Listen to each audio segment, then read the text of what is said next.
एक छोटे से शहर विलो क्रीक में तीन दोस्त आर्या, बेन और क्लारा एक साथ बड़े हुए। बचपन से ही उनकी दोस्ती बहुत मजबूत थी, लेकिन जैसे जैसे वे बड़े होने लगे उनके रास्ते अलग अलग मुड़ने लगे। ये कहानी उनके जीवन के मोड़ों की है, जो उन्हें महत्वपूर्ण नैतिक पाठ सिखाती है। आर्या, बेन और क्लारा हर दिन साथ मिलकर खेलने और नई नई खोज करने के लिए जंगल में जाते थे। उनकी दोस्ती हर परिस्थिति में मजबूत रहती थी।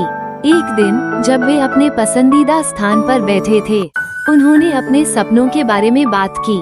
आर्या एक चित्रकार बनना चाहती थी, बेन वैज्ञानिक बनने का सपना देखता था और क्लारा एक अभिनेत्री बनना चाहती थी। उनका हंसना और खेलना उनके अटूट बंधन की याद दिलाता था, लेकिन जैसे जैसे वे बड़े होने लगे उनके सपने और संघर्ष उन्हें एक दूसरे से दूर ले जाने लगे। हाई स्कूल में दाखिला लेते ही दबाव और सामाजिक दबाव बढ़ने लगे। आर्या ने अपने कला में खुद को समर्पित किया, जबकि बेन ने पढ़ाई पर ध्यान दिया। क्लारा ने नाटक क्लब में शामिल होकर अभिनय के क्षेत्र में अपनी पहचान बनाने की कोशिश की। धीरे धीरे उनकी मुलाकातें कम होती गईं।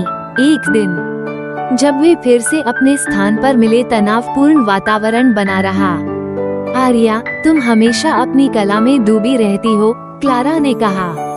क्या तुमने हमें भुला दिया है? मैं बस अपनी रुचियों को पहचान रही हूँ, आर्या ने उत्तर दिया। और तुम भी तो बहुत व्यस्त हो, बेन ने बीच में आकर कहा। दूसरे के सपनों का समर्थन करना चाहिए, यही दोस्ती है। इस बातचीत ने उन्हें बहुत सोचने पर मजबूर किया और उनकी दोस्ती पर एक छाया डाल दी। ग्रेजुएशन का समय आया और उनकी जिंदगी में बड़ा बदलाव आया।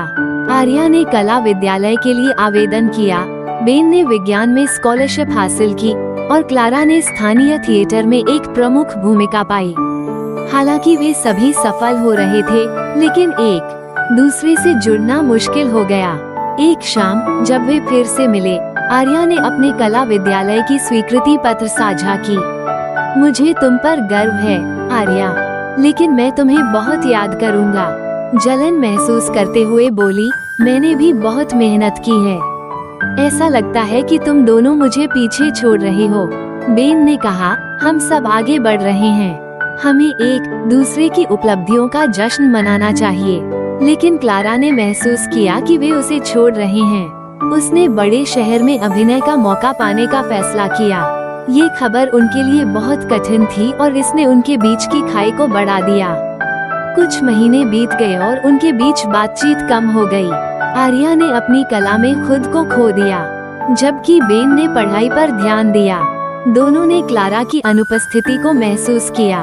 एक शाम आर्या को क्लारा से एक संदेश मिला।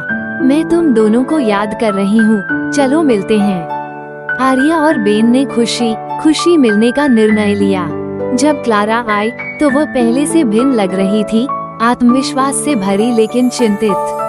उन्होंने पुरानी यादों को साझा किया, लेकिन बातचीत गहरी हो गई। मैंने सोचा था कि शहर में जाने से सब कुछ बेहतर होगा, लेकिन मैं खोई हुई महसूस कर रही हूँ, क्लारा ने कहा। बेन ने कहा, हम सब अपने रास्तों पर संघर्ष कर रहे हैं, ये ठीक है, आर्या ने जोड़ा। वे तीनों ने अपनी चिंताओं को साझा किया और यह महसूस किया कि उनकी यात्रा प्रतिस्पर्धा नहीं, दूसरे का समर्थन करने की है। जैसे वे वयस्कता की चुनौतियों का सामना करने लगे, दूसरे से जुड़े रहने का वादा किया। उन्होंने सीखा कि दोस्ती निकटता से नहीं, बल्कि अपने रिश्ते की मजबूती से मापी जाती है। कुछ महीने बाद आर्या की पहली कला प्रदर्शनी हुई।